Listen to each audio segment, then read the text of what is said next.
नमस्कार, सुप्रभात। सबसे पहले मैं हमारे जो Bhishma school of Indic studies के डायरेक्टर है प्राध्यापक क्षितिज जी पाटुकले, उनके सगे भाई का कल शाम को देहांत हो गया, दुखद निधन हो गया। मैं ईश्वर से प्रार्थना करती हूँ कि ईश्वर उनकी आत्मा को शांति प्रदान करे। हम सभी 2 सेकंड के लिए मौन रख के प्रार्थना करेंगे।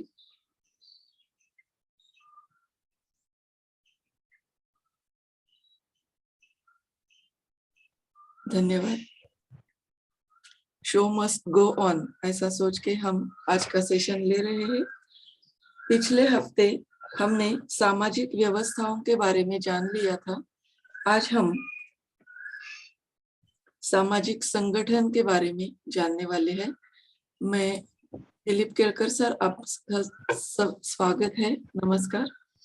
मैं आपसे विनती करती हूँ कि हम शुरुआत करेंगे श्लोक से।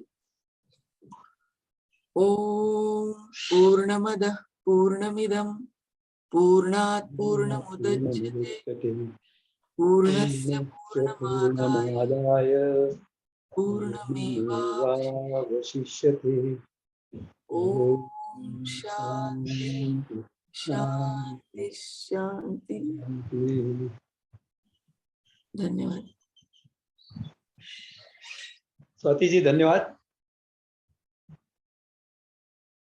जैसे अभी बताया कि पिछले 2 व्याख्यान पुष्पों में हमने भारतीय सामाजिक व्यवस्थाओं के बारे में जानने का प्रयास किया। यह व्यवस्थाएं एक धर्माधिष्ठित समाज जीवन के लिए उपयुक्त, आवश्यक ऐसी व्यवस्थाओं का हमने इन 2 व्याख्यानों में मर्म समझने का प्रयास किया है। जब हम कहते हैं कि हिंदू समाज, भारतीय समाज यह धर्म प्राण समाज है, तो इसकी हर गतिविधि, हर पहलू यह धर्म के अधिष्ठान पर खड़ा होता है। इसीलिए जिस प्रकार से भारतीय सामाजिक व्यवस्थाएं व्यवस्था धर्म के आधार पर खड़ी होती थी, खड़ी की जाती थी, इनका लक्ष्य सर्वहितकारी ऐसे परिणाम देना यह होता था। इसी प्रकार से भारतीय सामाजिक संगठन को भी हम समझने का प्रयास करेंगे।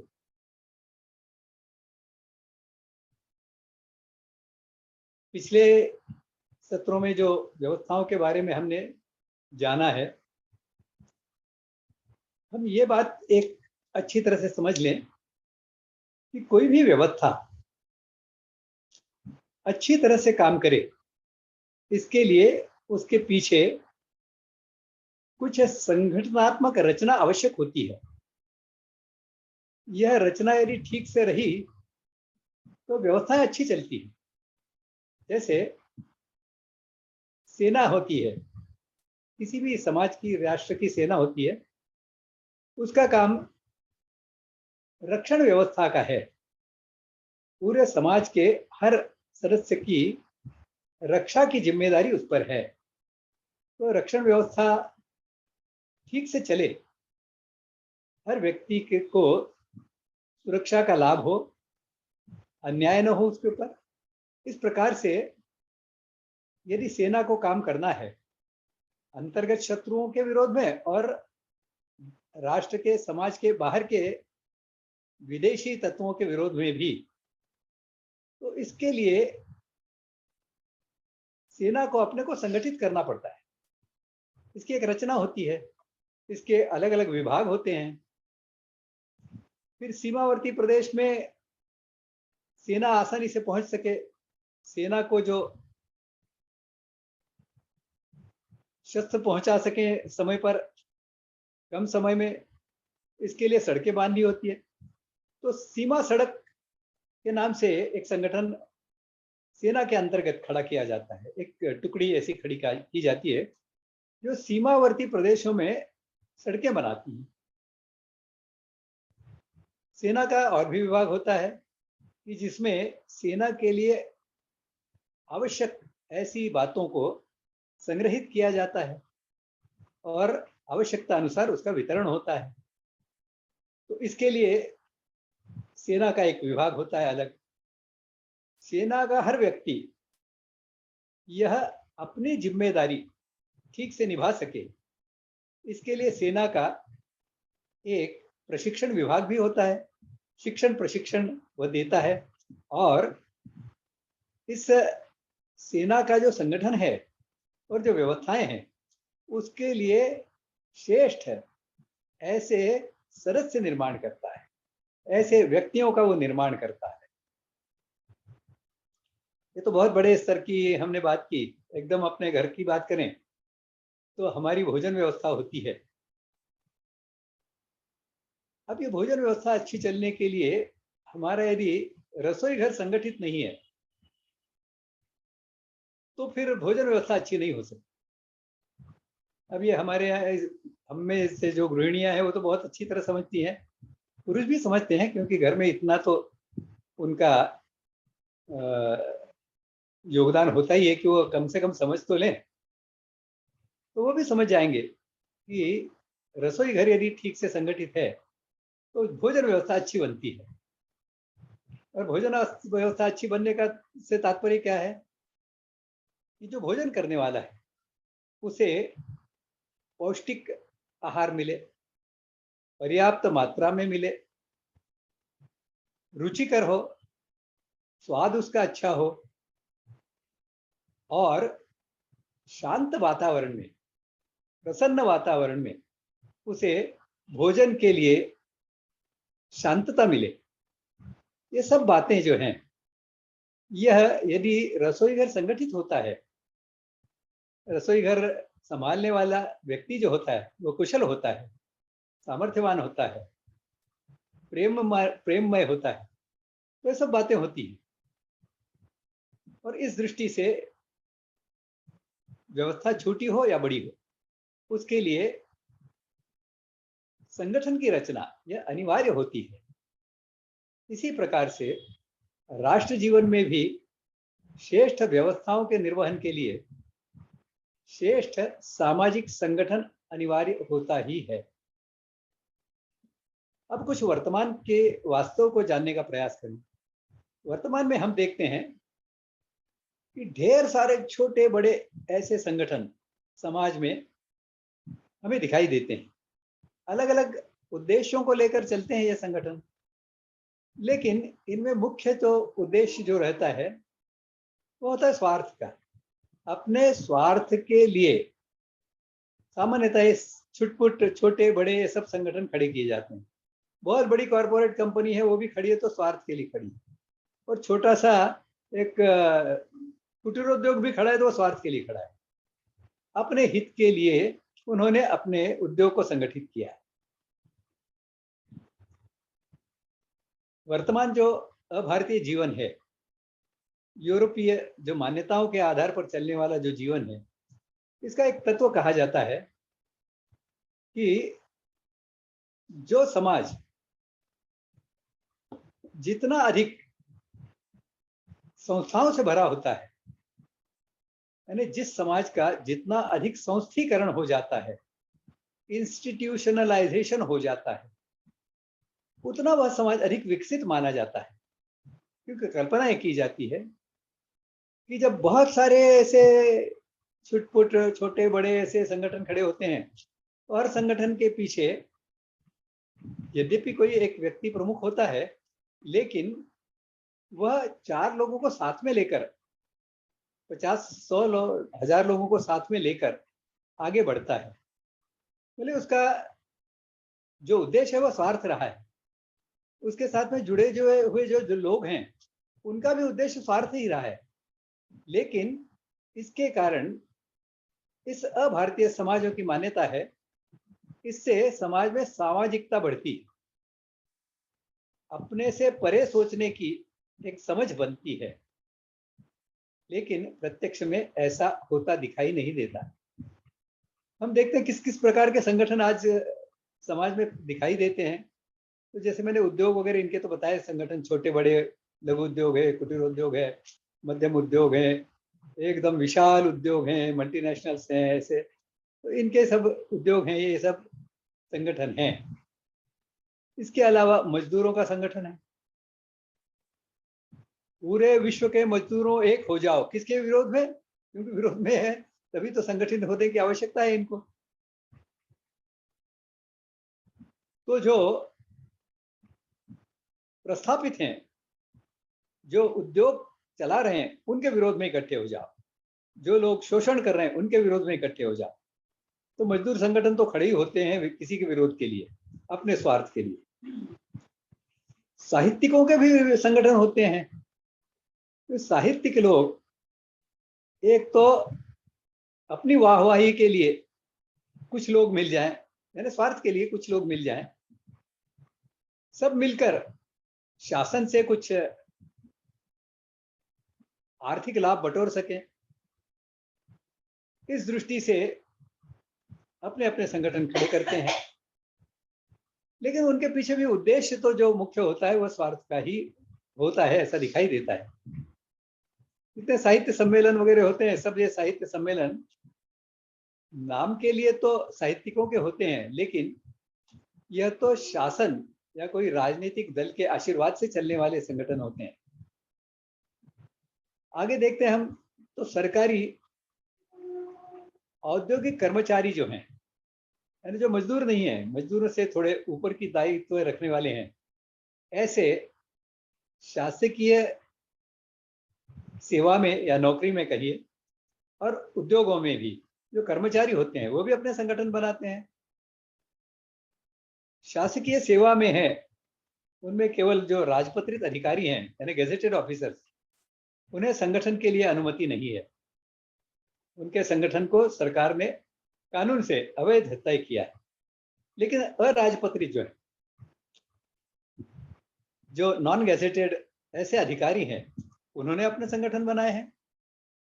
उद्योजकों ने अपने संगठन बनाए हैं, व्यापारियों ने अपने संगठन बनाए हैं, तो ग्राहकों ने भी अपने संगठन बनाए। पूर्व सैनिक, उन्होंने अपने संगठन बनाए हैं। राजकीय दल यह तो बहुत छोटे से लेकर बहुत बड़े तक ऐसे विभिन्न स्तरों पर खड़े हैं, ऐसे संगठन हम देखते हैं। कोई संगठन इतना बड़ा हो जाता है कि शासन में आ जाता है, वो सरकार बना लेता है। तो कोई ऐसे होते हैं जो छुटपुट ही रहते हैं, जो प्रसंगोपात अपने उपद्रव मूल्य के आधार पर अपने स्वार्थ का साधन किया करते हैं। समाज को तोड़े रखने में उनको लाभ होता है, तो उनकी रोटी चलती है उसके ऊपर, उनकी दुनियादारी चलती है उसके ऊपर, दुकानदारी चलती है उसके ऊपर। इसके जो समाज तोड़ने के प्रयास करते रहते हैं उसके लिए खड़े होते हैं। कई ऐसे संगठन होते हैं जो ऊपर से दिखने के लिए तो सेवा के लिए खड़े होते हैं संगठन, लेकिन प्रत्यक्ष में तो स्वार्थ के लिए खड़े होते हैं। जैसे ईसाई समाज द्वारा चलाए गए संगठन भारत में हैं, जो हिंदुओं का धर्मांतरण करने के लिए मुख्यतः काम करते हैं। विदेशों से बहुत पैसा इनको मिलता है और उसके आधार पर उस पैसे के लालच देकर, सुविधाएं देकर हिंदुओं को ईसाई बनाने का प्रयास करते रहते हैं। तो नाम के लिए तो ये सेवा के संगठन है, सेवा की भावना से चलने वाले संगठन है। कुछ मात्रा में सेवा करते भी हैं, लेकिन इनका मुख्य उद्देश्य जो है वो तो स्वार्थ ही होता है, ईसाईयत को बढ़ाना ये होता है। कुछ मजहबी संगठन होते हैं, कुछ धार्मिक संगठन होते हैं। जैसे मंदिर है तो धार्मिक संगठन, लोगों को आध्यात्म की दिशा में ले जाने वाले ऐसे संगठन। सांप्रदायिक संगठन है, अपने अपने संप्रदाय की वृद्धि हो इसके लिए संगठन काम करते हैं। फिर इन सांप्रदायिक संगठनों में भी उद्देश्य तो स्वार्थ का ही होता है। मेरा जो संप्रदाय है वह विश्वव्यापी बन जाए, विश्व का हर व्यक्ति मेरे संप्रदाय का सदस्य बन जाए। यह महत्वाकांक्षा लगभग सभी है सांप्रदायिक जो संगठन होते हैं, जो प्रचार करते हैं, ऐसे सब संगठन यही उद्देश्य लेकर प्रचार करते हैं। मजहबी संगठन होते हैं, ये मजहबी संगठन तो ऐसे होते हैं जो दूसरों को जीने नहीं देते। उनका लक्ष्य यह रहता है कि सारी दुनिया की मानव जाति जो जीवित है वह सब उनके मजहब के बन जाएं, और जो उनके मजहब के नहीं बनेंगे उनकी हत्या कर देते हैं। उनकी शक्ति के अनुसार यह हत्याकांड का सिलसिला चलता है। जहाँ कमजोर रहते हैं वहां तो छुटपुट दंगे करते हैं, लेकिन ये सब बातें जो है वह अपने मजहब के, अपने स्वार्थ के लिए ही होते हैं। इस प्रकार से हम देखते हैं कि शिक्षकों के संगठन है, विद्यार्थियों के संगठन है, शैक्षिक संस्थाओं के संगठन है। इस प्रकार से पूरे समाज में यदि हम भारत और भारतीय समाज का विचार करें तो शायद लाखों की संख्या में, वास्तव में लाखों की संख्या में तो छोटे मोटे उद्योग ही हो जाएंगे, लेकिन और भी उसकी वृद्धि करें तो कई लाख ऐसे संगठन समाज जीवन में काम करते हुए दिखाई देते हैं। लेकिन इतने सारे सामाजिक संगठनों के प्रत्यक्ष में, व्यवहार में काम करते हुए भी हम देख रहे हैं कि समाज में नई नई समस्याएं निर्माण हो रही हैं। पुरानी समस्याओं को दूर करने के लिए कुछ उपाय योजना की जाती है, उससे और नई समस्या खड़ी हो जाती है। ऐसे समस्याओं के दुष्ट चक्र में वर्तमान समाज जीवन फंसा हुआ दिखाई देता है। ये सभी जो संगठन हैं, इनके दो मुख्य उद्देश्य होते हैं। एक तो ये होता है कि संगठन के आधार पर हम बलवान बन जाए, जिससे हम अपने स्वार्थ का प्रत्यक्ष में प्राप्ति के लिए कुछ प्रयास कर सकें। और दूसरा ये होता है कि जो दुर्बल हैं उनका शोषण कर सकें, क्योंकि बलवान तो इनको बनना ही इसके लिए होता है कि दूसरों का शोषण कर सकें। जो बाइबल की सीख है, ये सारी दुनिया तुम्हारे उपभोग के लिए है, ऐसी स्वार्थ आधारित इनकी सबकी सोच होने के कारण एक और तो अपने को सुरक्षित करना और दूसरी ओर दूसरों का शोषण करना, ऐसे दो उद्देश्य लेकर सामान्यतः ये सब संगठन कार्यरत हुए दिखाई देते हैं। यह जो अभारतीय समाज जीवन है, इसमें स्वार्थ यह आधार होने के कारण, परस्पर संबंधों का आधार स्वार्थ होने के कारण हर मनुष्य यह व्यक्तिवादी बने, इसका प्रयास होता है। और जब व्यक्ति अकेला होता है तो बाकी सारे समाज की ओर देखकर, दूसरे अन्य किसी बलवान को देखकर उसके मन में डर निर्माण होता है, भय निर्माण होता है।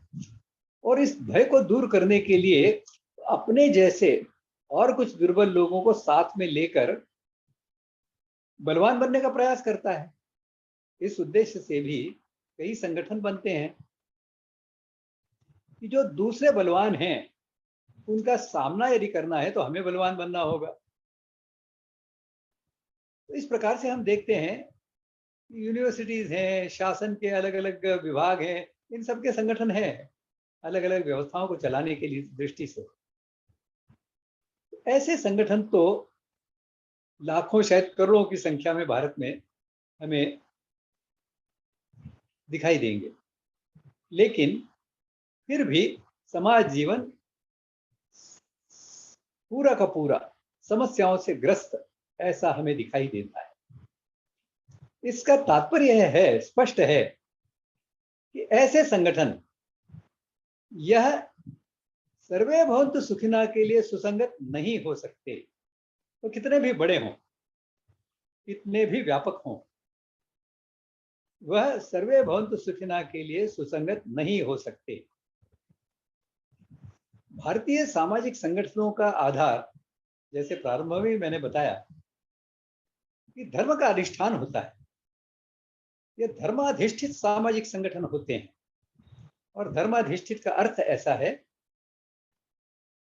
कि प्रकृति के नियमों से सुसंगत हर व्यक्ति, हर जीव, हर पदार्थ, उसके निर्माण का जो प्रयोजन है, उस प्रयोजन के अनुसार उस इकाई का जीवन चले, ऐसा जब होता है तो वह धर्माधिष्ठित जीवन कहलाता है। तो प्रकृति से सुसंगत जीवन वो जीते हैं। व्यक्ति भी प्रकृति से सुसंगत जीवन जीता है, समाज भी प्रकृति से सुसंगत, प्रकृति के अविरोधी ऐसा बनकर जीवन जीता है। सृष्टि के नियमों का पालन करना, ये अलग अलग स्तर पर अलग अलग भूमिका में काम करने वाले सब मानव होते हैं। यह प्रकृति सुसंगत जीवन को जीने वाले ऐसे होते हैं और इसके कारण यह दूसरों को तकलीफ न देने वाले, दूसरों को पीड़ा न देने वाले ऐसे होते हैं। भारतीय सामाजिक संगठनों के आधार में जिस प्रकार से अभारतीय जीवन का आधार स्वार्थ होता है, भारतीय समाज जीवन का आधार एकात्मता, समग्रता और धर्माधिष्ठित जीवन ये होते हैं। एकात्मता का अर्थ है चराचर में व्याप्त जो परमात्मा तत्व है उसका अनुभव करना। उसे अनुभव करके सारी सृष्टि में व्याप्त हर जड़ चेतन, जीव अजीव, इनके साथ में एकात्मता की भावना से जुड़ जाना, आत्मीयता की भावना से जुड़ जाना, कुटुंब भावना से जुड़ जाना। और इसीलिए हमारे यहाँ पर्वतों को पूजित किया जाता है। पर्वतों के साथ में ये हिमालय है, ये हमारे पिता समान है ऐसा माना जाता है। ये हमारी रक्षा करता है और वास्तव में हिमालय रक्षा करता है भारतीय समाज की। ये गंगा मैया है, ये मैया क्यों बन जाती है? इसके साथ में हमारा कौटुंबिक रिश्ता है। ये गौ माता है, माता कैसे हो गई? धरती माता कैसे हो गई? भारत माता कैसे हो गई? तो इन सबके साथ में जड़ हो, जीव हो, चेतन हो, अचेतन हो, सबके साथ में कुटुंब भावना से जुड़ना। और कुटुंब भावना की परिभाषा बहुत सरल है, यह मेरा है, अच्छा है, बुरा है, जैसा भी है मेरा है। यह अच्छा है तो इसे और अच्छा बनाना, और यह बुरा है तो इसके बुराइयां दूर करना, यह मेरा दायित्व है। यह जो भावना है और इस प्रकार का व्यवहार है उसे कुटुंब भावना कहते हैं, उसे कौटुंबिक व्यवहार कहते हैं।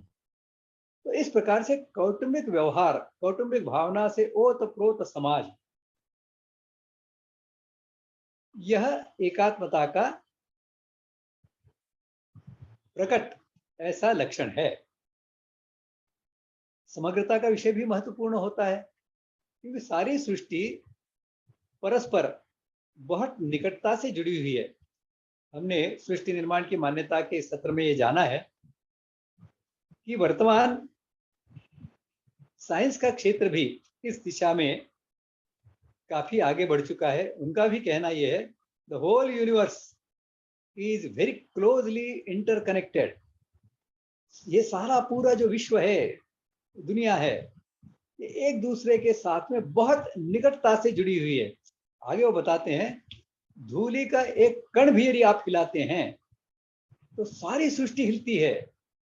हाँ, सृष्टि हिलने की मात्रा जो है, तो धूलि का कण आप कितना हिलाते हैं, कितनी गति से हिलाते हैं, इसके ऊपर तय होगा।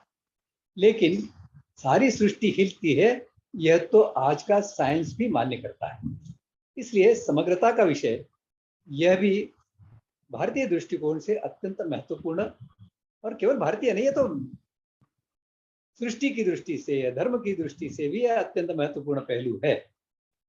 और तीसरा है, जीवन धर्माधिष्ठित रहे, जीवन की सारी व्यवस्थाएं, सामाजिक संगठन, जीवन के परस्पर व्यवहार ये धर्म के आधार पर चले। जो प्रकृति सुसंगत है उसके आधार पर जड़ के साथ में हमारा व्यवहार होना चाहिए। जो प्रकृति सुसंगत है उसके आधार पर अन्य जीवों के साथ में हमारा व्यवहार होना चाहिए। इस प्रकार से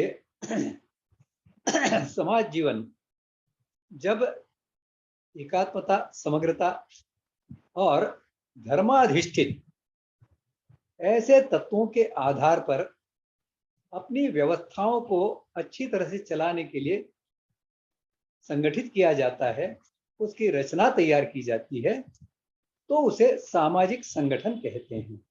संगठन के दो हिस्से हैं, एक है संघ और दूसरा है गठन। गठन का अर्थ है दो पदार्थों को एक साथ जोड़ना। किसी उद्देश्य से प्रेरित होकर ही यह जोड़ने का काम चलता है। और संगठन उसे तब कहा जाता है ये जब जो दो से अधिक पदार्थों को जोड़ने का जो प्रयोजन है वह जब अच्छी तरह से सिद्ध हो जाता है तब उसे संगठन कहते हैं।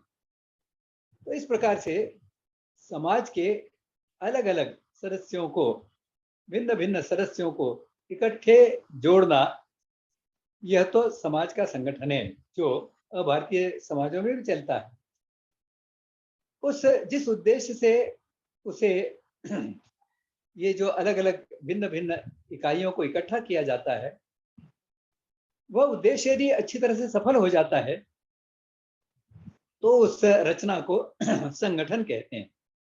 अच्छी तरह से अपने उद्देश्य की पूर्ति के लिए एक भिन्न भिन्न पदार्थों का जो गठन है वह संगठन है।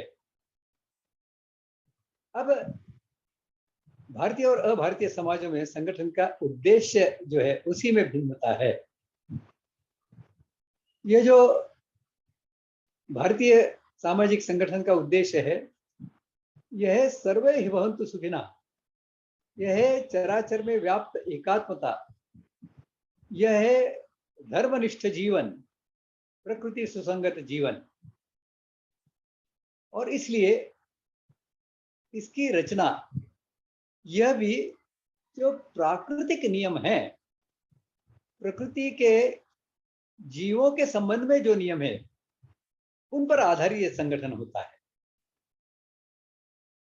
यह सामाजिक संगठन हम जब कहते हैं तो यह समाज के जो अलग अलग मानव सदस्य हैं इनका संगठन होता है। तो एक ढंग से जैविक संगठन होता है। और जब तक कोई जीव जब तक कोई बुद्धिशाली जीव पीछे नहीं होता कोई संगठन खड़ा नहीं होता। आज हम देखते हैं कि अलग अलग प्रकार के संगठन खड़े होते हैं, नष्ट होते हैं, कुछ दीर्घकाल चलते हैं, कुछ प्रभावी होते हैं, कुछ निष्प्रभ होते हैं, कुछ बनते हैं लेकिन कुछ कर नहीं पाते हैं। ऐसे अलग अलग प्रकार के अलग अलग स्तर के संगठन हम देखते हैं। इनमें जो संगठन निर्माण करता है इसका ज्ञान, इसका सामर्थ्य, इसकी संगठन कुशलता, इसकी प्रेरणा देने की क्षमता, इसकी लोक संग्रह की क्षमता, इसके आधार पर संगठन चलते हैं। कई संगठन तो छोटी अवधि के लक्ष्य लेकर चलते हैं, तो जैसे ही उस लक्ष्य की पूर्ति हो जाती है वो संगठन अपने आप निष्प्रभ हो जाते हैं। कई संगठन ऐसे होते हैं जो प्रतिक्रियावादी होते हैं, और ये तो ऐसी एक कोई प्रवृत्ति पनप रही है समाज जीवन में, उसका विरोध करने के लिए कुछ करना चाहिए। तो हम देखते हैं कि बड़े बड़े सामाजिक संगठन इस प्रकार की प्रतिक्रियावादी संगठनात्मक रचनाएं करने के लिए बाध्य हो जाते हैं। अब जैसे आज विश्व का सबसे बड़ा स्वयंसेवी संगठन राष्ट्रीय स्वयंसेवक संघ है। राष्ट्रीय स्वयंसेवक संघ यह सर्वेषाम अविरोधेन इस प्रकार का तत्व लेकर चला है आगे। लेकिन जब हम इसका विस्तार देखते हैं तो ध्यान में ऐसा आता है कि कई रचनाएं संघ ने जो खड़ी की हैं यह एक दृष्टि से प्रतिक्रियात्मक है। अरे इस क्षेत्र में तो बहुत हिंदुओं का धर्मांतरण हो रहा है, अब इसमें रोक लगानी चाहिए। तो या तो वहां अच्छे विद्यालय खड़े शुरू कर दो, भारतीयता की कुछ समझ लोगों में निर्माण हो, इसका प्रयास करो, या फिर प्रत्यक्ष में इस धर्मांतरण को रोकने के लिए वातावरण निर्माण करने वाले सजग जो धर्मांतरण करने वाले लोग हैं, उनका शायद प्रकट अप्रकट कानूनी ऐसा विरोध करने वाले ऐसे संगठन ये खड़े होते हैं। यह तो काल की मांग है, इसके लिए संघ ने यदि ऐसे संगठन किए तो कोई गलती नहीं की, लेकिन ये संगठन है तो प्रतिक्रिया के रूप में ही।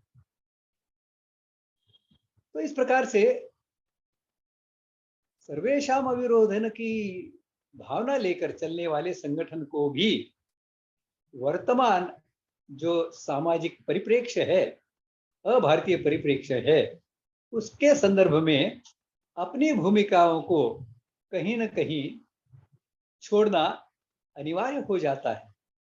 तो काल की मांग होती है, यह बात अलग है, लेकिन अभारतीय ढंग से कुछ काम करना यह इनके लिए बाध्यता बन जाती है। लेकिन जब भारतीय पद्धति का संगठन है, सामाजिक संगठन, तो उसमें इस प्रकार की कोई बाध्यता नहीं रहती। उसमें तो यह अंत प्रेरणा को जगाने से चलने वाला काम होता है। अच्छी व्यवस्थाएं चलाने के लिए शिक्षण, रक्षण, पोषण, इन तीनों व्यवस्थाओं को अच्छी तरह से चला सकें, ऐसे लोगों का निर्माण यह भी महत्वपूर्ण होता है। इनके स्वरूप को तय करना यह भी महत्वपूर्ण होता है। और इस दृष्टि से ऐसे श्रेष्ठ लोग निर्माण करना, यह काम जिस प्रकार से सेना के लिए विभिन्न विभागों के लिए उपयुक्त लोगों का निर्माण करना, उनमें उस प्रकार के मानसिकता और कौशल को विकसित करना, यह सेना में चलता है। उसी प्रकार से समाज जीवन में भी जो सामाजिक संगठन है, उसका यह एक अनिवार्य ऐसा पहलू होता है। तो समाज जीवन की व्यवस्थाएं अच्छी चलें, इसके लिए श्रेष्ठ ऐसे सदस्यों का निर्माण करें, उनको संस्कारित करें, शिक्षित प्रशिक्षित करें और व्यवस्थाओं को चलाने के लिए योग्य बनाए। तो सामाजिक संगठन जो है भारतीय ढंग का यदि होगा, तो उसका उद्देश्य श्रेष्ठ व्यवस्थाओं को, जो धर्माधिष्ठित हैं, ऐसी धर्माधिष्ठित व्यवस्थाओं को प्रत्यक्ष में भी धर्म के विरोध में न जाते हुए, धर्म से सुसंगत नियमों के आधार पर जो प्राकृतिक है उसका लाभ लेते हुए, उससे सुसंगत जीवन जीते हुए एक ऐसा संगठन बनाना जिससे इन व्यवस्थाओं के लिए श्रेष्ठ मानव प्राप्त हो सके। भारतीय सामाजिक संगठन का यही प्रमुख उद्देश्य है। अब यह किस प्रकार से संपन्न होगा, इसका विचार हम 2 मिनट बाद करेंगे। स्वाति जी से मैं निवेदन करूंगा, स्वाति जी आप अपना विश्व इंडिक का जो विज्ञापन है उसके बारे में और उसका जो राहत मूल्य आपने रखी है उसके बारे में सबको जानकारी दे दें। जी सर। स्वाति जी। जी,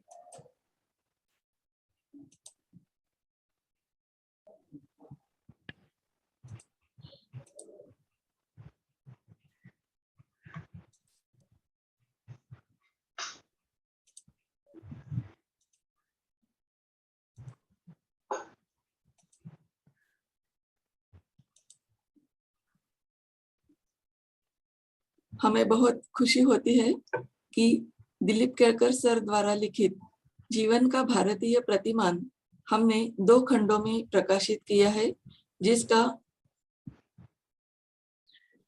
एकत्रित मूल्य 999 रुपए है, लेकिन 30 जून तक हमने इसकी छूट में 799 रुपए में ये उपलब्ध किए हैं 2 खंड। इसका गूगल पे क्रमांक है 9503864401। भीष्म प्रकाशन का यह नंबर है। भारतीय जीवन की श्रेष्ठता का परिचय कराने वाला श्रेष्ठ भारतीय तत्वज्ञान के अनुसार जीवन कैसे जी सकते हैं और प्रत्यक्ष व्यवहार से सर्वे भवन्तु सुखिनः को पोषित कराने वाला और भारतीय जीवन की ओर बढ़ाने के लिए कृति प्रवण कराने वाला ये अत्यंत विचार प्रवर्तक ग्रंथ हमारे घर में होने ही चाहिए। तो कृपया अवश्य लीजिएगा, छूट में उपलब्ध है 30 जून तक। दिलीप केळकर सर द्वारा लिखित और एक बहुत महत्वपूर्ण ग्रंथ है कुटुंब सुदृढ़ीकरण। ये मात्र 250 रुपए में उपलब्ध है। अपने घर में रखने के लिए, अपने बच्चों के लिए, अपने स्नेहीजनों के लिए, किसी को उपहार में देने के लिए ये बहुत महत्वपूर्ण ग्रंथ है। केवल 250 रुपए इसका मूल्य रखा है। 30 जून तक इसकी छूट उपलब्ध है। इसी का भी नंबर 9503864401 है। तो कृपया आप खरीदिएगा, अपने स्नेहीजनों को जरूर बताइएगा। धन्यवाद। धन्यवाद स्वाति जी। फिर हम अपने विषय की ओर आते हैं। भारतीय दृष्टिकोण से सामाजिक संगठन जो होते हैं, यह जिस प्रकार से हमारी व्यवस्थाएं होती है उसी प्रकार से यह संगठन भी सर्वसमावेशी होते हैं। समाज का हर सदस्य इसका एक सदस्य होता है इस संगठन का। दूसरा, यह सर्व दायित्ववान ऐसा भी यह होता है, यानी समाज जीवन के हर सदस्य को समाज की दृष्टि से कुछ दायित्व निभाना है, ऐसा हर सदस्य के लिए दायित्व होता है। और तीसरा, यह सर्वहितकारी होता है, समाज के हर सदस्य के लिए हितकारी होता है। जिसे आजकल की भाषा में कहा जाता है ना, for the people, by the people, of the people. यह तो भारतीय समाज जीवन में बहुत गहराई से और अनादिकाल से प्रत्यक्ष में व्यवहार में लाने वाला तत्व रहा है। तो पूरा समाज जीवन जो है यह इस प्रकार से संगठित हो कि जिसमें हर व्यक्ति का समावेश है, हर व्यक्ति का अपना दायित्व है और हर व्यक्ति के लिए हितकारी, ऐसा यह संगठन है। इस संगठन की दूसरी विशेषता यह भी होती है कि यह स्वाभाविक रूप से सर्वहितकारी होने से यह सर्वेषाम अविरोधेन तो होगा ही होगा। यह प्रकृति सुसंगत भी होगा, क्योंकि यह धर्माधिष्ठित है और धर्म का अर्थ ही प्रकृति के नियम है, विज्ञान के नियम है। तो प्रकृति सुसंगत जो बातें हैं, उन बातों का उपयोग करते हुए इस भारतीय दृष्टिकोण के सामाजिक संगठन का निर्माण किया जाता है। ये स्वाभाविक है। जो मनुष्य व्यक्ति, हमने जानने का प्रयास किया पिछले किसी सत्र में, समाज क्या होता है इसे जानने का प्रयास किया है। व्यक्ति का धर्म क्या होता है, अलग अलग भूमिकाओं में उसके धर्म कैसे भिन्न भिन्न हो जाते हैं। समाज होता है, उसका भी अपना धर्म होता है, उसके भी स्तर के अनुसार धर्म होते हैं। कुटुंब का धर्म और गांव का धर्म, इसमें अंतर होता है। गांव का धर्म होता है वो ऊंचे स्तर का होता है और उसके लिए कुटुंब के हित को बलिदान किया जा सकता है। राष्ट्र के हित के लिए गांव के हित को का बलिदान किया जा सकता है, कुटुंब के हित का बलिदान किया जा सकता है। करना ही चाहिए, आवश्यक नहीं है। लेकिन यदि ऐसी परिस्थिति आ जाए कि एक पलड़े में राष्ट्र हित है और दूसरे पलड़े में यदि कुटुंब का हित है, तो कुटुंब ने त्याग करना चाहिए राष्ट्र हित के लिए, तभी समाज जीवन अच्छी तरह से चलता है।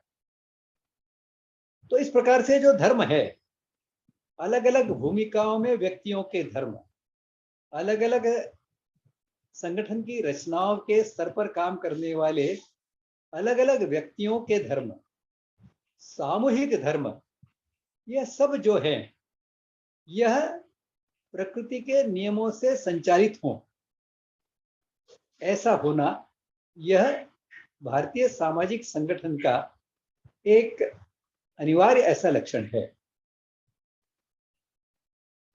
इस दृष्टि से हम देखते हैं कि भारतीय चिंतन में और वैसे भी हमारे अनुभव के आधार पर भी हम देखते हैं यत् पिंडे तत् ब्रह्मांडे। छोटा सा एक अणु की रचना होती है, उसके अंदर केंद्रक रहता है, उसके इर्द गिर्द इलेक्ट्रॉन घूमते रहते, बस ऐसी रचना हमारे सूर्यमंडल की होती है और ऐसे कई सूर्यमंडल विश्व में हैं। तो यत् पिंडे तत् ब्रह्मांडे, जो पिंड में है वह ब्रह्मांड में है, यह हमारी मान्यता है और हम प्रत्यक्ष में अनुभव करते हैं। एक धातु खंड ले लिया आपने, तो उस धातु खंड के गुण लक्षण वही होंगे, तो उस धातु खंड का एक छोटा सा टुकड़ा आपने निकालिए तो उसके होंगे। इसी प्रकार से समाज में मानव है, मानव पंचकोशीय या पंचविध पुरुष से बना हुआ है, तो हर मानव ऐसे ही बना हुआ है। हर जीवंत इकाई जो है उसमें पंच महाभूत, अष्टधा प्रकृति और जीवात्मा और परमात्मा, ये सब बातें तो होंगी होंगी, सब में होंगी। जो भी जैविक ऐसे तत्व हैं, वो व्यक्ति होगा, वह कुटुंब होगा, वह समाज होगा, वह राष्ट्र होगा, वैश्विक मानवता होगी, इन सब में अष्टधा प्रकृति और साथ में आत्म तत्व और परमात्म तत्व, यह सब होते हैं। क्योंकि यह तो यत् पिंडे तत् ब्रह्मांडे का सूत्र ही है, होंगे ही। इसी प्रकार से राष्ट्र जीवन यह एक जैविक प्रणाली है, समाज जीवन यह एक जैविक प्रणाली है। तो जिस प्रकार से व्यक्ति के जीवन में उतार चढ़ाव आते हैं, वैसे समाज जीवन में, राष्ट्र जीवन में भी आते हैं। उत्थान और पतन होता है, जन्म और मृत्यु होती है, वैसे राष्ट्रों के भी होती है। कोई व्यक्ति अच्छा योगाभ्यास सीखकर दीर्घायु कर प्राप्त कर लेता है, तो कई राष्ट्र ऐसे होते हैं भारत जैसे जो अनादिकाल से चल रहा है, आज भी जीवित हैं और फिर से श्रेष्ठ बनने की दिशा में अग्रसर हो रहे हैं। तो इस प्रकार से जिस प्रकार से जीवों में होता है वैसा ही समाज में भी होता है। हर जीव में 4 प्रकार की प्रणालियां काम करती हैं। ये 4 प्रणालियां जो हैं, यह उस जीव में उन प्रणालियों का जो प्रयोजन है उसके अनुसार काम करती है। इन प्रणालियों के प्रयोजन के कारण उस जीव का जीवन ठीक से चल पाता है। प्रयोजन के अनुसार जब वो प्रणाली काम करती है तब जीवन अच्छा चलता है। तो हर जीव में 4 प्रकार की प्रणालियां तो होती ही होती हैं। सबसे पहली प्रणाली का हम विचार करें तो यह प्रणाली है चेता तंत्र की। यानी हर जीव का जो मस्तिष्क होता है वहां से उसके जो पंच ज्ञानेंद्रिय हैं, पंच कर्मेंद्रिय हैं, वहां तक संवेदनाओं को ले जाने वाली और लाने वाली ऐसी चेता तंत्र की एक रचना होती है। छोटी छोटी छोटी बड़ी ऐसी नाड़ियां होती हैं जो इन संवेदनाओं को मस्तिष्क तक ले जाती है और मस्तिष्क से उन इंद्रियों तक ले जाती है जिससे उन इंद्रियों को सक्रिय किया जा सके। जब ये चेता तंत्र सक्रियता से काम करता है तो लोग कहते हैं हाँ ये ठीक चला है। और जब चेता तंत्र में ये देखा जाता है कि एक अवयव उस संवेदना को ग्रहण नहीं कर पा रहा है और संवेदना को वापस भी नहीं भेज पा रहा है, तो हम कहते हैं उसे लकवा मार गया है, उसका हाथ जो है काम नहीं करता। क्योंकि मस्तिष्क से जो संवेदनाएं उस हाथ तक पहुंचती है या पहुंच ही नहीं पाती। हाथ के लिए भी जो संवेदनाएं बाहर से आती हैं वह मस्तिष्क तक नहीं ले जा पाता, तो हम कहते हैं उसको लकवा मार गया। और लकवा मारना ये तो अच्छे जीवन का लक्षण नहीं है। तो चेता तंत्र का महत्व इतना अधिक है कि यह जब काम करता है तो शरीर अच्छी तरह से काम करता है। शरीर का हर इंद्रिय यह अपने इंद्रिय का जो उद्देश्य है, जो प्रयोजन है, उसको पूरा करता है, अच्छी तरह से पूरा करता है। समाज जीवन में इसी प्रकार की एक प्रणाली हमारे पूर्वजों ने, वह वास्तव में तो उसके गुण लक्षण तो प्रकृति के कारण होते ही हैं। हमारे पूर्वधाओं का, हमारे पूर्वजों का महत्व तो यह है, महत्ता तो यह है कि उन्होंने उस प्राकृतिक नियमों को समझकर उसे एक प्रणाली में बांधा। श्रीमद् भगवद गीता में भगवान कहते हैं चातुर्वर्ण्यम मया सृष्टम, ये 4 वर्ण तो समाज जीवन में मैंने ही निर्माण किए हैं और उनके गुण कर्म जो है वो भी तय किए हैं। इस वर्ण का होगा तो उसके गुण कर्म ऐसे ऐसे होंगे, इस वर्ण का होगा तो इस ऐसे उसके गुण कर्म होंगे। अब हमारे पूर्वजों का जो बड़प्पन है वह इसमें है कि उन्होंने ऐसे 4 प्रकार के स्वभाव के लोगों को समझा और इन स्वभावों की शुद्धि और वृद्धि के लिए एक प्रणाली निर्माण की, जिसे हम वर्ण प्रणाली कहते हैं। गलती से हम उसको वर्ण व्यवस्था भी कहते हैं, लेकिन वास्तव में यह तो संगठन प्रणाली है कि हर मनुष्य में उसका जो स्वभाव है उस स्वभाव के अनुसार उसका विकास हो, उस स्वभाव की शुद्धि और वृद्धि हो, जिससे समाज जीवन में वह अपना श्रेष्ठतम ऐसा योगदान दे सके। इस प्रकार से वर्ण प्रणाली काम करती है। तो समाज जीवन का यह जो वर्ण प्रणाली का संगठन है, यह हर व्यक्ति के स्वभाव को समझना, उसकी शुद्धि और वृद्धि के लिए संस्कारित करना, शिक्षित और प्रशिक्षित करके उसे समाज जीवन में उसी प्रकार का, उसकी प्रवृत्ति के अनुसार काम करने का अवसर प्राप्त हो, ऐसी व्यवस्था करना, यह इस वर्ण प्रणाली का काम होता है। दूसरी प्रणाली की ओर बढ़ते हैं हम। अब देखिए किस प्रकार से स्वाभाविक जो है, व्यक्ति के जीवन में जो स्वाभाविक है उसी का उपयोग करते हुए सर्वे भवन्तु सुखिनः के लिए उसको कैसे मोड़ा गया है, इसे हम समझें। हर प्रणाली में दूसरी प्रणाली हमारे शरीर में काम करती है, हर जीव के शरीर में काम करती है, वह अन्न पचन प्रणाली। हम अन्न ग्रहण करते हैं, एक बार तो हमारे गले से नीचे अन्न उतर गया, अब हम तय नहीं कर सकते इसका कैसा होगा, क्या होगा। यह हमारे शरीर के अंदर जो अन्न पचन प्रणाली है वह तय करती है इस अन्न का क्या होगा।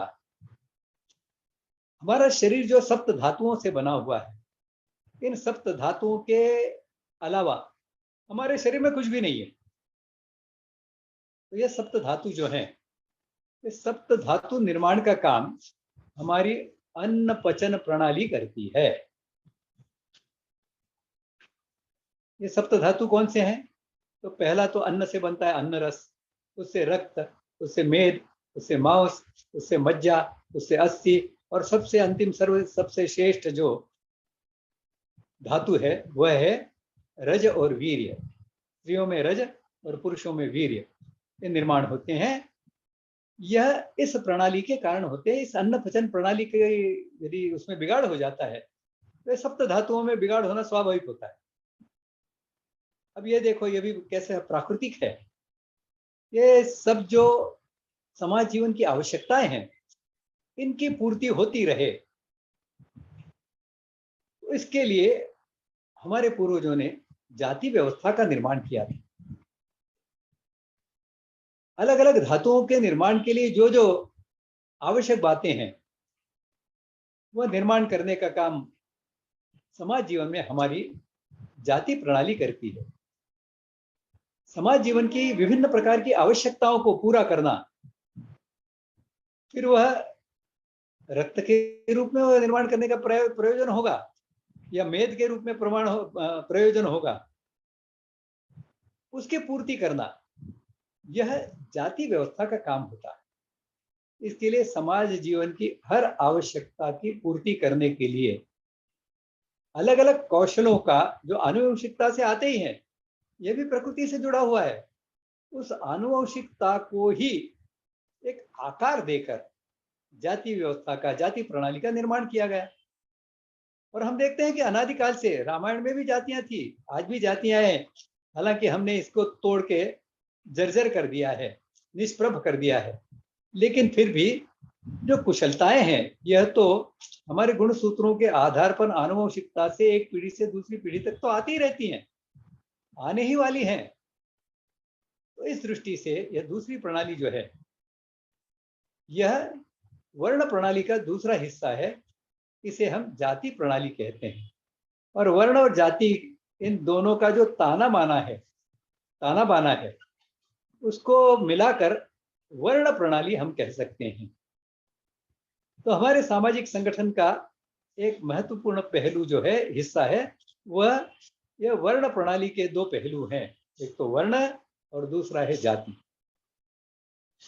हर जीव में तीसरी एक प्रणाली काम करती है, उसे हम कहते हैं चयापचय प्रणाली, अंग्रेजी में जिसे मेटाबॉलिज्म कहते हैं।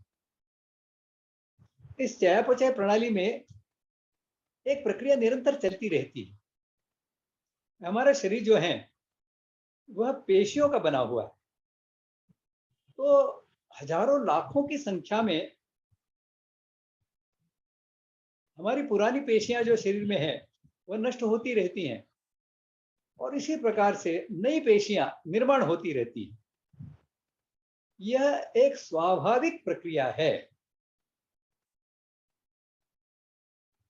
इसके कारण हम अपनी आयु बढ़ने के उपरांत भी बने रहते हैं। मैं 5 वर्ष की आयु में भी दिलीप केलकर ही था, और 75 वर्ष की आयु में भी दिलीप केलकर ही हूं, क्योंकि ये जो चयापचय प्रक्रिया है, यह मेरी निरंतर पहचान को बनाए रखने के लिए काम करती रहती है। भारतीय समाज भी जो इतने अनादिकाल से चलता आया है, अपने श्रेष्ठ तत्वों को साथ में लेकर जीता आया है, उसका भी कारण जो चयापचय प्रक्रिया है समाज जीवन की, इसको हमारे पूर्वजों ने अच्छी तरह से परिभाषित किया था, अच्छी तरह से इसे रचना में बिठाया था। इस चयापचय प्रक्रिया का सामाजिक स्तर पर जो नाम है वह कुटुंब या आश्रम प्रणाली। अब कुटुंब भी देखिए कितना स्वाभाविक, प्रकृति सुसंगत ऐसी रचना है। हम देखते हैं कि मनुष्य का जो बच्चा होता है, जन्म के समय तो अत्यंत दुर्बल होता है, जी नहीं सकता, तो उसके लिए संगोपन की आवश्यकता होती है। तो संगोपन की आवश्यकता है तो माता पिता होने आवश्यक है। तो माता पिता और बेटा बच्चा ऐसा मिलकर यह एक न्यूनतम छोटा सा संगठन अत्यंत स्वाभाविक प्राकृतिक है। इसी को और प्रभावी बनाते हुए एक संयुक्त परिवार, संयुक्त कुटुंब, इस प्रकार से हमारे पूर्वजों ने संगठित किया। ये जो संयुक्त कुटुंब है, यह 2 प्रकार की आवश्यकताओं की पूर्ति करता है। एक तो यह है, ये जो मानव जीवन में अक्षमता से क्षमता की ओर बढ़ना, यानी अर्भकावस्था से लेकर यौवनावस्था की ओर बढ़ना, और फिर यौवनावस्था से फिर वृद्धावस्था की ओर, यानी सक्षमता की ओर से अक्षमता की ओर बढ़ते जाना, इसका समायोजन करने का काम यह कुटुंब प्रणाली करती है, आश्रम प्रणाली करती है, कि जिससे हर उस अवस्था में, आयु की अवस्था में जो अनिश्चितताएं हैं, जो भय निर्माण होता है जीवन का, आवश्यकताओं की पूर्ति का, उसका समायोजन किया गया है इस कुटुंब और आश्रम प्रणाली में। और इस दृष्टि से जो प्राकृतिक नियम है स्त्री और पुरुष में जो स्वाभाविक आकर्षण है, उसके लिए वो इकट्ठे आते हैं, फिर बच्चे को जन्म देते हैं, बच्चे को पालन पोषण करने के लिए कुटुंब की आवश्यकता होती है तो कुटुंब बनाते हैं। तो इस प्रकार से एक स्वाभाविक ऐसी प्रक्रिया को एक आकार देकर हमारे पूर्वजों ने उसे एक संगठन प्रणाली के रूप में विकसित किया, जिसका नाम कुटुंब या आश्रम प्रणाली है। इससे चयापचय प्रक्रिया चलती है। हम देखते हैं कि जैसे व्यक्ति का परिचय वही रहता है आयु के बढ़ने के उपरांत भी, उसी प्रकार से समाज का परिचय इस कुटुंब प्रणाली के कारण अगली पीढ़ी में यह केलकर कुटुंब है ऐसा स्वाभाविक परिचय यह कुटुंब आश्रम प्रणाली यह आगे बढ़ाती है। तो जो चयापचय प्रक्रिया जो हर जीव में चलती है, यही प्रक्रिया समाज जीवन में यह जो कुटुंब या आश्रम प्रणाली है यह चलाती है। यह जीवन में निरंतरता रखती है, यह जीवन को एक आकार देती है, जीवन को एक दिशा में आगे बढ़ने की दृष्टि से सहायता करती है। दूसरा, इस कुटुंब प्रणाली का उद्देश्य यह होता है कि जो समाज जीवन जो चल रहा है, इस समाज जीवन को अच्छा चलाने के लिए जो अच्छी व्यवस्थाएं होनी चाहिए, इसके लिए श्रेष्ठ मानव निर्माण करने का काम भी ये कुटुंब या आश्रम प्रणाली करती है। और इसके लिए हमारे यहाँ कुटुंब शिक्षा का महत्व अनन्य साधारण है। जिस प्रकार की ये शिक्षण रक्षण पोषण व्यवस्थाएं समाज जीवन में होती है, वैसी हर कुटुंब में भी होती है। हर कुटुंब में इसके जो आधारभूत तत्व हैं वह यदि बच्चा सीख जाता है कुटुंब में, तो समाज जीवन में अपना श्रेष्ठ योगदान वह दे पाता है।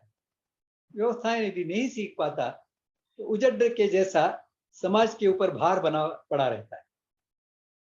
तो इस स्वाभाविक प्रणाली को समाज जीवन के श्रेष्ठ व्यवस्थाओं के लिए व्यक्ति को ढालने का काम यह कुटुंब आश्रम प्रणाली करती है। इस कुटुंब आश्रम प्रणाली का और एक अगला विकसित चरण होता है, वह है ग्राम प्रणाली। ग्राम प्रणाली जो है बिल्कुल ऐसी एक प्रणाली हर जीव के शरीर में काम करती है। उस प्रणाली को रक्ताभिसरण प्रणाली कहते हैं, ब्लड सर्कुलेशन। इस रक्ताभिसरण प्रणाली का प्रयोजन क्या होता है, उद्देश्य क्या होता है? तो रक्ताभिसरण जो होता है उसका उद्देश्य होता है प्राण शक्ति को शरीर के हर छोटे से छोटे हिस्से तक ले जाने का। और इसीलिए हम देखते हैं कि यह रक्त अपने साथ में प्राणवायु लेकर हमारे शरीर के छोटे से छोटे हिस्से तक ले जाता है, उसे सक्रिय बना देता है, उसे संवेदन क्षम बना देता है, प्राणवान बना देता है।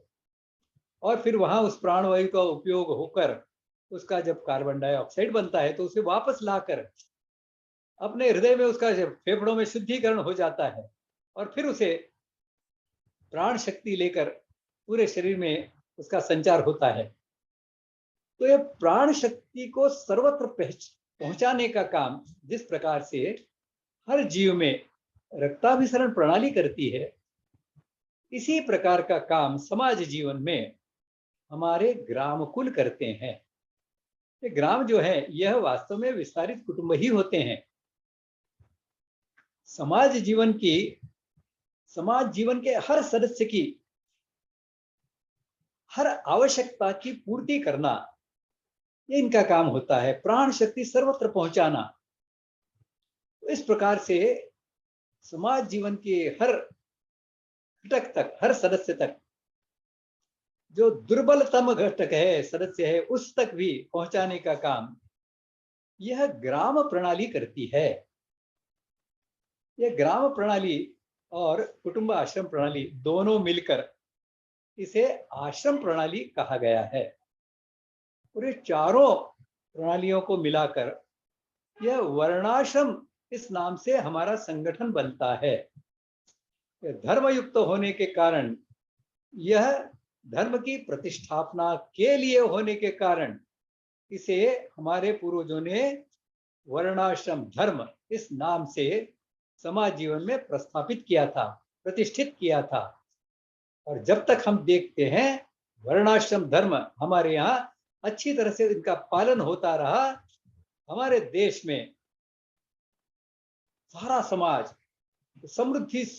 समृद्धिमय, सुसंस्कृत, सुरक्षित इस प्रकार का होता था, विश्वगुरु था।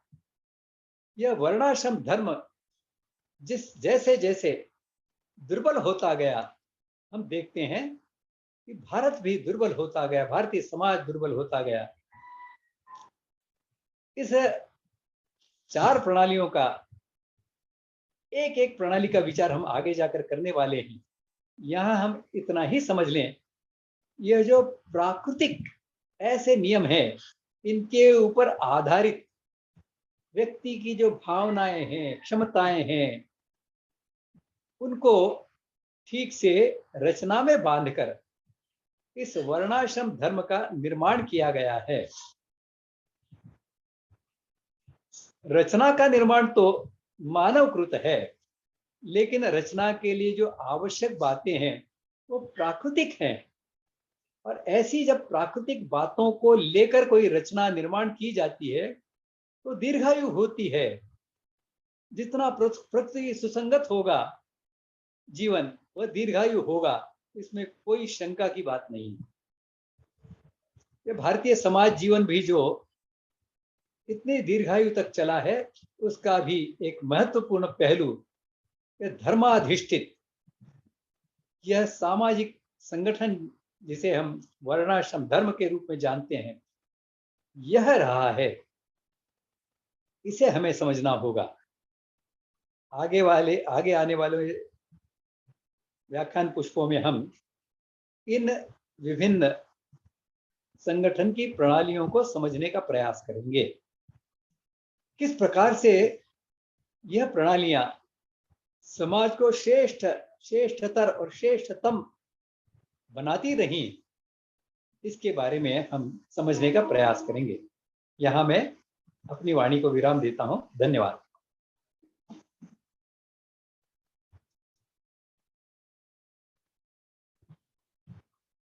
स्वाति जी। धन्यवाद सर। अगर किसी को आज के व्याख्यान के ऊपर कोई सवाल पूछना है तो कृपया अपना हैंड रेज कीजिएगा।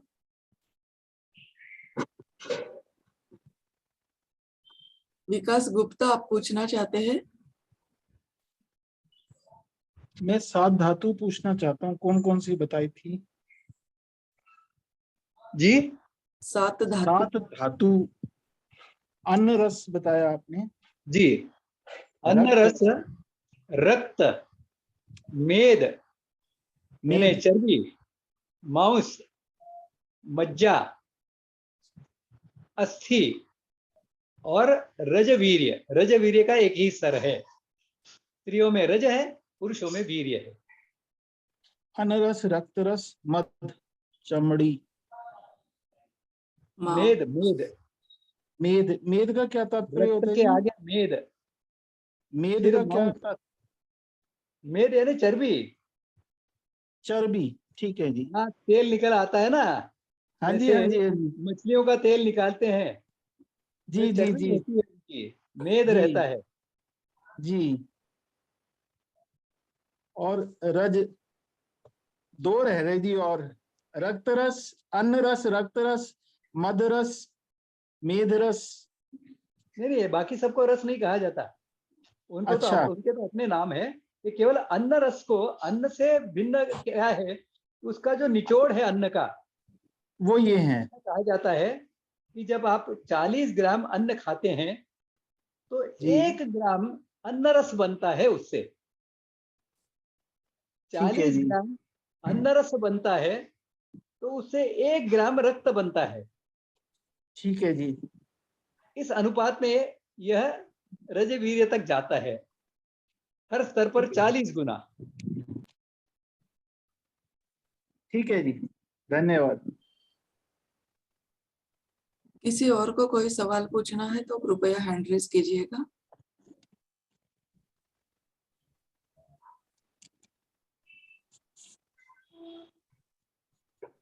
लगता है किसी को कोई सवाल नहीं है आज के व्याख्यान के ऊपर। आज के सत्र में हम यही रुकेंगे। श्लोक से हम समारोप करते हैं आज के सत्र का। ओम सर्वेत्र सुखिनः सन्तु सर्वे सन्तु निरामयाः सर्वे भद्राणि पश्यन्तु मा कश्चित् दुःखमाप्नुयात्। ओम शांति शांति। धन्यवाद। जीवन का भारतीय प्रतिमान व्याख्यान माला में अगले गुरुवार यानी 23 जून को फिर से मिलने वाले हैं। आपका दिन शुभ हो। नमस्ते। नमस्कार। नमस्कार।